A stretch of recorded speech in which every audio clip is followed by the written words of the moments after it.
Hi everyone, my name is Matt. I'm the youth and family pastor of Cornerstone Church in Marshfield. I'm here today with your Cornerstone Connection, a daily devotional. I wonder, do you take a lot of enjoyment out of completing a project or accomplishing a mission? I think about, owning a home, and oftentimes there's projects to get done in a home. Sometimes they're small projects, sometimes they're big projects. But here's the thing. Once you've accomplished one project, once you've finished one project, no matter how complete or finished or accomplished you think your home is, there always seems to be another project to be done after that. Or I think about it in the workplace, even here at Cornerstone. There's a lot of events and ministries that go on in the life of our church.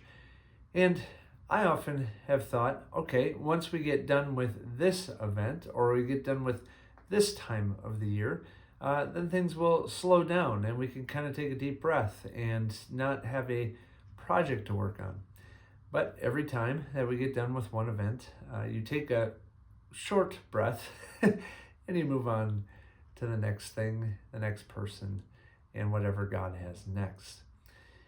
Today, as we jump into John chapter 19, we're going back to the cross, where Jesus is finishing the work, completing the mission that he was given as he was sent to earth to die for you and for me. And so we're going to pick up in verse 28. We're just going to read through verse 30, and we are going to see the scene in which Jesus is at his very end.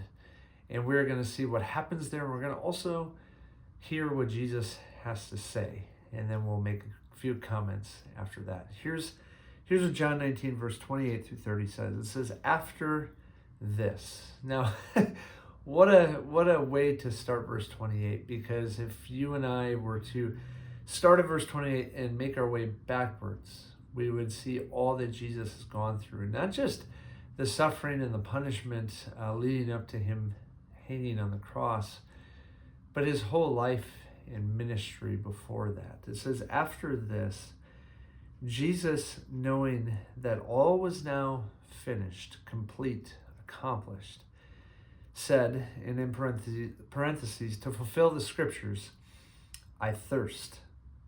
A jar full of sour wine stood there, so they put a sponge full of the sour wine on a hyssop branch, and they held it to his mouth. When Jesus had received the sour wine, he said 3 words, it is finished. And he bowed his head, and he gave up his spirit. I love this short scene and these words that Jesus cries out after he's given this sour wine to put on his lips and to wet his throat so he can make his final cry. It is finished, as he gives up his spirit. And what I love about this is when you compare it to what I began this devotional with compare it with house projects or projects at work that you have to accomplish, or projects on a team that you might be a part of. After we get done with those projects, again, there's always more to do. There's more projects to get done. But when Jesus cried out the words, it is finished, he meant it. And he meant that it was finished for all time and for all people. Jesus had fulfilled everything he had been sent to fulfill, that God the Father called him to do, what God the Father called him to say, and it was all finally done. Mission accomplished. Jesus had finished the work that you and I could not finish, so that you and I can live the life now that we don't deserve to live. Friends, have you trusted in the finished work of Jesus Christ?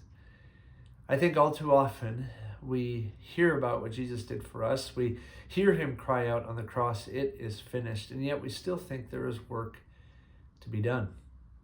And friends, let me tell you today, let me remind you today, because sometimes I need the same reminder. What Jesus did on the cross for you and for me, and what he did, what he bore, our sin, that work, that is finished. And he won't have to do it again, and there's nothing we can do to add to that finished work on the cross. We have been made complete because Jesus completed the mission. He did what we couldn't so that we could have the life that we don't deserve. And that's a life that starts now and goes into eternity in heaven with him. Friends, find great confidence that the work on the cross is a finished work. Have a great day. We'll see you next time on the Cornerstone Connection.